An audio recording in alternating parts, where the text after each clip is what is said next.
morning. You're watching Businessworld Live. I'm Danny Laurel. It's the start of a new trading day. Let's kick off with our top story. The Philippines may likely become the last country in Asia to regain its pre-pandemic growth level. That's according to Moody's Analytics. Stephen Cochrane, Moody Analytics chief economist for Asia Pacific, said Philippine GDP may only return to pre-COVID levels by the fourth quarter of 2022. Speaking of 2022, Moody's Analytics has slashed its forecast for Philippine GDP to 6.4% for next year from a previous projection of 8.8%. This revised forecast is below the government's target range of 7 to 9%. Cochrane said the revision is due to the elevated number of COVID-19 deaths, which he said may still add stress to the public health system and may require limited quarantines. For 2021, Moody's Analytics has kept its Philippine growth forecast at 4%, which is at the low end of the government's full year target of 4 to 5%.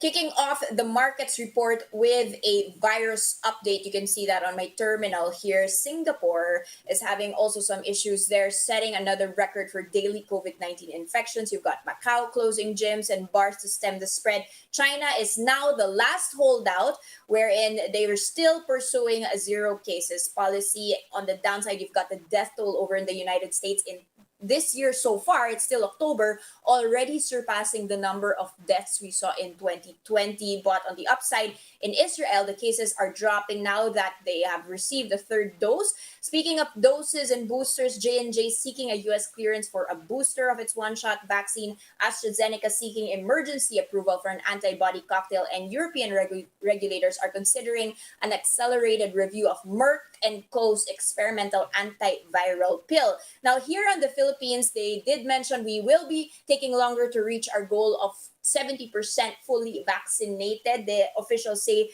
that will be achieved in February before the 2022 elections. This is according to Vaccine Czar Carlito Galvez.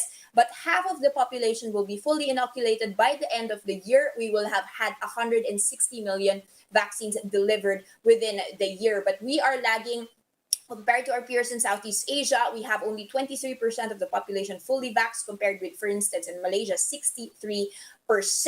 And we are still in deals with, of course, 5 vaccine makers for that delivery. Let's move on now to our market. You can see on my terminal here the index continuing that uptrend that is up by 0.13%. Recall that yesterday we had rallied on the back of lower than expected inflation. That had bolstered hopes that the BSP will be staying accommodative. But speaking of inflation, oil is still the story here and remains the topic of the day. You can see crude oil actually up by 17 cents, closing in on almost, reaching the 80 to a dollar here. And this, according to the Department of Energy. Of course, this is all related to the slower OPEC output.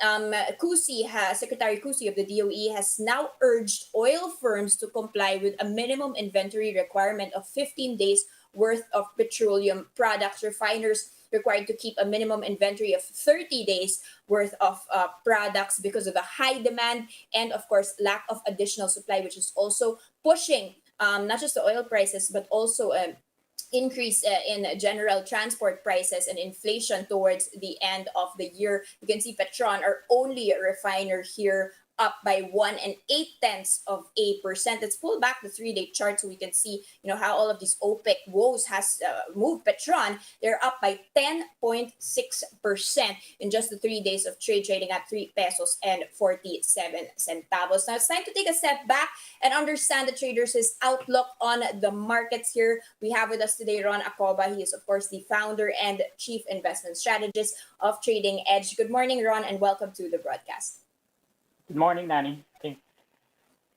Ron, let's take a step back and just help us understand and digest what's happening in global equities. We've seen, quite a sell-off happening over in Wall Street, at least the past couple of days, related to inflation worries. They're not being transitory, related to the yield curve, the 10-year yield curve spiking, the debt ceiling debates that are going on with even the Treasury, and that spilling over into equities. Does that mean that the global rally is having a brake pedal moment right now? Well, if you remember early last week at least, the major theme or catalyst that jolted the markets at least temporarily was the news that U.S. yields rose to 3-month high as market participants expect that Fed officials would confirm that the Federal Reserve, the U.S. Central Bank, would indeed continue to taper their quantitative easing before the year ends. For me, as a trader, as an investor, that's actually qu- quite communicated way back several times, but by the Fed chairman himself, meaning that all of these recent issues are already priced in and really expect.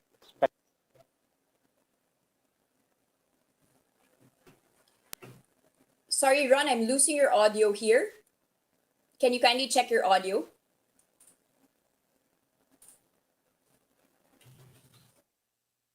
Sorry, Ron, I'm losing your audio here. Could you kindly check your audio?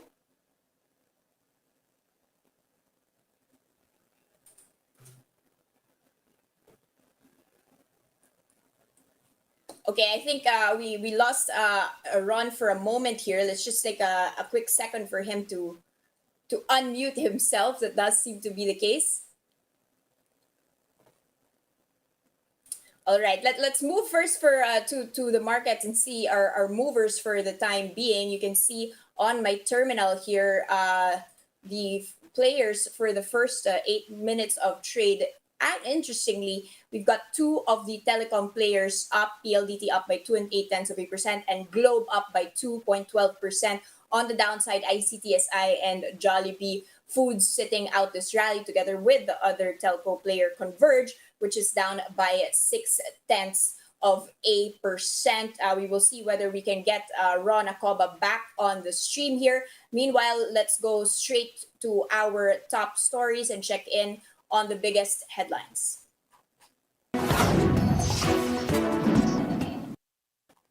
Sales of the country's food sector are seen to further decline by 13% this year.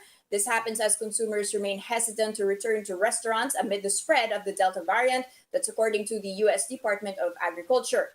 In its latest report, the Foreign Agricultural Service of the USDA said it forecasts Philippine food sector sales to drop to 7.4 billion US dollars this year. That's from $8.5 billion last year. However, this projected decline in sales is still smaller than the 44% plunge in food service sales in 2020. That's as more food service providers were able to shift to online delivery platforms and curbside pickups.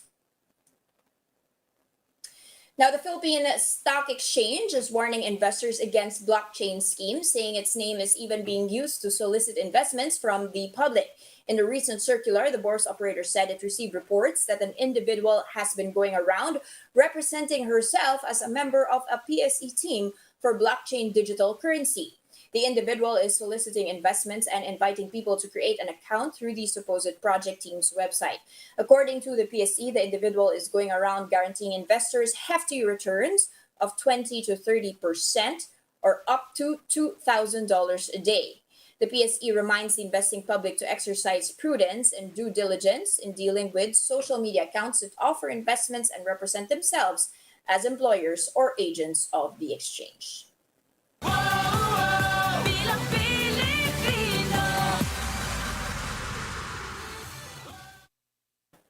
It's the sixth day of filing of certificates of candidacy for the 2022 elections. Now, the first to file today is the Malasakit Movement Party List. Former MMDA spokesperson Celine Pialago personally filed her certificate of nomination and acceptance as the party's first nominee. They are followed by the Ang Bumbero ng Pilipinas Party List and the Pinuno Party List. Former DPWH Chief Mark Villar also filed his COC for senator. Senator Mig Zubiri is seeking re-election, and a certain Happy Lubarbio is also running for president as an independent candidate. Meanwhile, among those expected to file today are presidential aspirants Leody de Guzman and Senator Ping Lacson. Lacson's running mate, Senate President Tito Soto, is also expected to file today, as well as Senator Joel Villanueva, who is seeking re-election. Let's go back to the markets this morning and take a quick peek. Actually, I wanted to really focus in on the net foreign selling that we've been seeing here. You can actually see that the 5 day moving average of the net foreign outflows has slowed. That's to the tune of 108 $1,122 compared to the 20-day average of net foreign selling. You can see all that red bars here, which basically shows that the average was at $1.14 million that we definitely lost in those at least those previous 20 days. So that pace has been getting slower there. But nevertheless, we are still, of course, in a net foreign selling mode. Let's take a look also at the peso before we end the broadcast and just see how the lower than expected inflation print coming out, but still nevertheless higher than the target range of the Banco Central of 2 to 4%.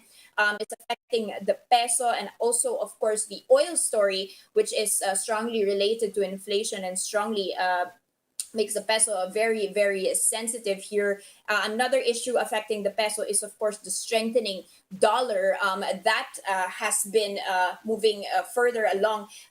Even with the yield curve spiking up, there has been a flight to safe havens here. You can see the peso trading at 50 spot 722 to the greenback. That's up by 0.66. So again, weakening compared to the dollar. Let's take a look at the world currency ranking system that's in Bloomberg and see whether we are year to date in the Asian basket improving.